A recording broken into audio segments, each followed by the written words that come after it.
Hello, everybody, and welcome to Raising Vibrations. And you're with Simon today. And I'm excited to be doing the next month's forecast for everyone.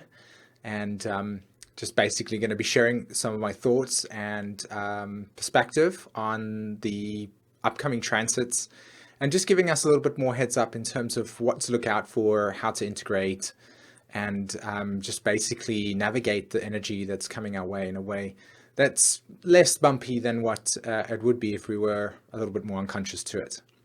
Now, before I go ahead and jump into that, there's a couple of things that I just want to share quickly. Firstly, in the comments below, I really would like it for you to share a little bit about how your last month was, okay? And just kind of, I'm always excited to read the types of experiences that you might have had during your transit. And just an overall, if you feel like if you would like to share, it's not something you have to absolutely do. But I'm always excited to just hear what you guys have to say in terms of your own experience, and maybe it gives a sense of objectivity around how your own transits were occurring, okay?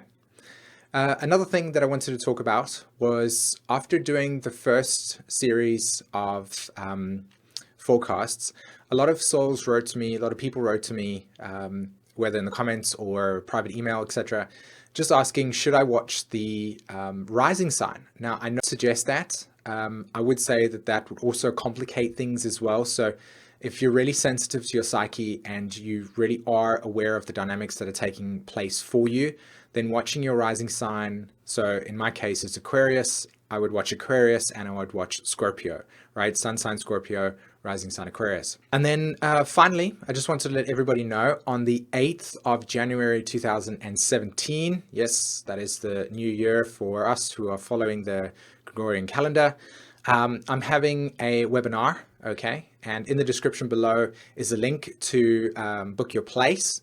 And the webinar is basically a forecast for the year ahead. And I'll be hosting that for anybody that wishes to join. And just basically talking about the year ahead, looking at the types of dynamics that are going to be taking place, certain transits, etc. And there'll be a questions and answers after that as well. So I'm really excited to be holding that space, and I'm going to put a lot of effort into creating a very nice visual experience for you. So if you want to experience that, like I said, in the description below is a link, and you can go ahead and book your place, okay? All right, everyone. So with that being said, let's jump straight into our sun sign videos and have fun, my Taurus friends, and welcome to the sun sign forecast for 2017 January. And I hope you guys are well.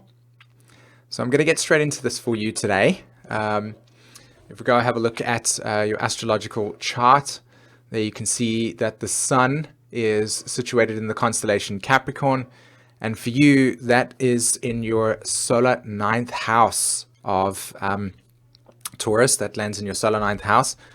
And the sun has been transiting your solar ninth house since the 21st of December. And so very much about this month has been the theme of expansion, okay? Your core philosophy, your core vision, your core belief system, this is coming into focus for you, okay? Now, you can see that Pluto is connected with the symbolism over here. You've got the sun approaching Pluto, and Pluto has been in your ninth house since 2008. So you've definitely been wanting to absorb as much knowledge as possible. I wouldn't be surprised if some of you have felt like this deep yearning for wanting to learn, to expand your knowledge, to get an education of some sort. And there's been an attachment around empowerment in that process. So with the sun transiting that solar ninth house, of course, this is going to come into a larger focus for you. And this is not a month that I would say to just shy away from. Okay, I feel like the sun connecting with Pluto for everybody is really, really going to be about how we're going to empower ourselves going forward wherever the symbolism exists within our chart. Now, the chart that you're actually looking at the moment is the 2nd of January. And if we move over to the 3rd and 4th of January, you can see that Venus, which is in Aquarius, moves over to Pisces. And you can also see that Mercury will retrograde back into Sagittarius. There we go there. Now, those two symbolisms are really connected, in my opinion, because Venus transiting Aquarius, the constellation Aquarius, has been your solar 10th house.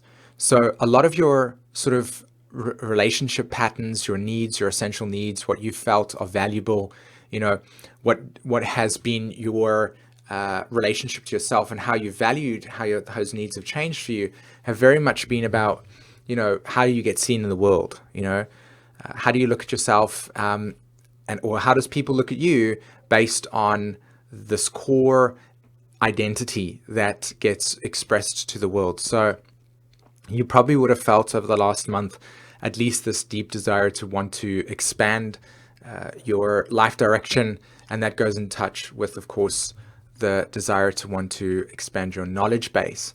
Now, as Venus enters Pisces and Mercury goes retrograde, that Mercury then plays a big role in what I feel like for everybody, of course, because we're all going through this.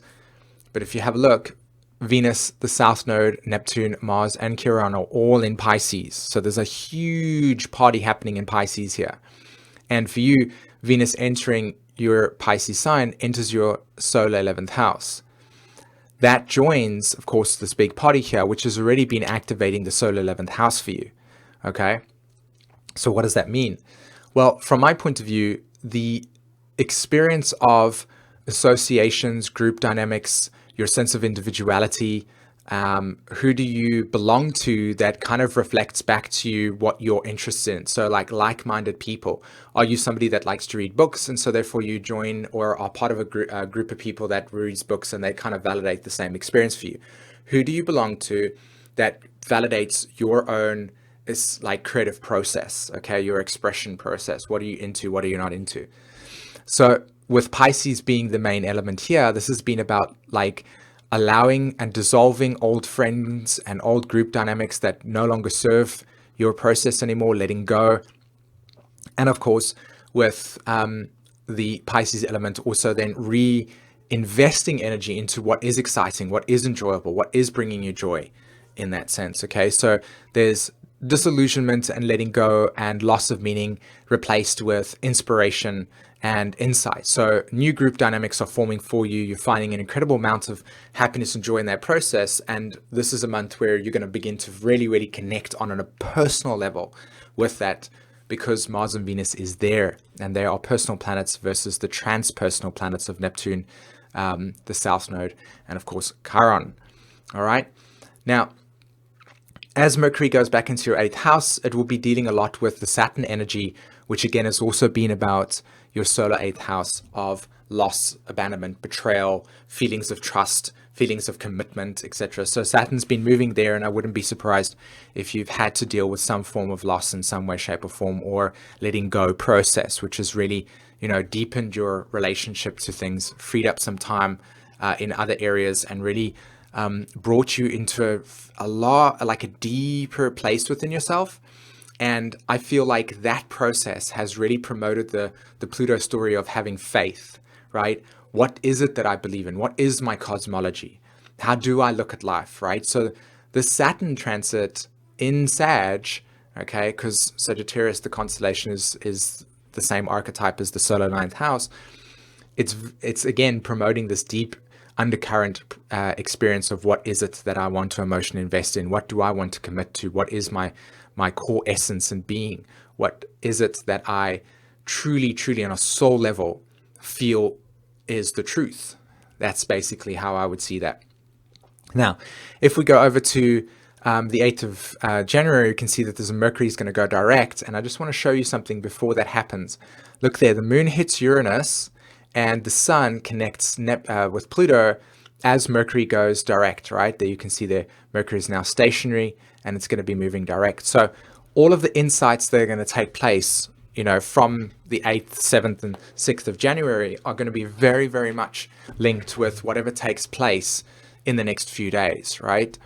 So watch carefully what happens to you in the 7th and 8th of January, because whatever that's going to take place is really going to shift your perspective and set the tone for 2017.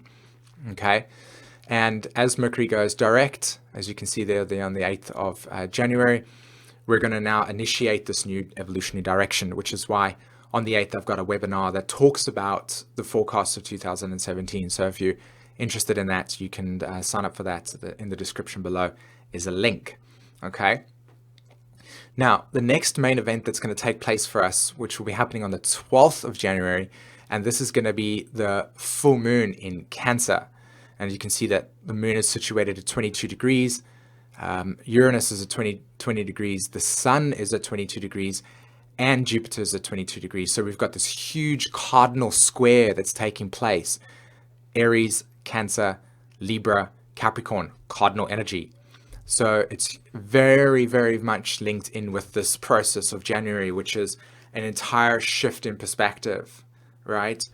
So we start off with this build up of new direction. The full moon takes place on the 12th. It initiates this new direction process, and we begin to then find the patterning for 2017 in motion, right? So I say that the full moon is going to be about moving emotion, right? And just a little bit of play on words there. Anyway, all right, so that's going to take place for us. And then on the 19th of January, we've got the sun entering Aquarius. Now, just before the sun enters Aquarius, look what happens here, okay? The sun is now situated at 28 degrees. It's now 29 degrees, and we've got Jupiter and the moon connection. And of course, this is a big deal because the moon-Jupiter connection naturally squares Pluto.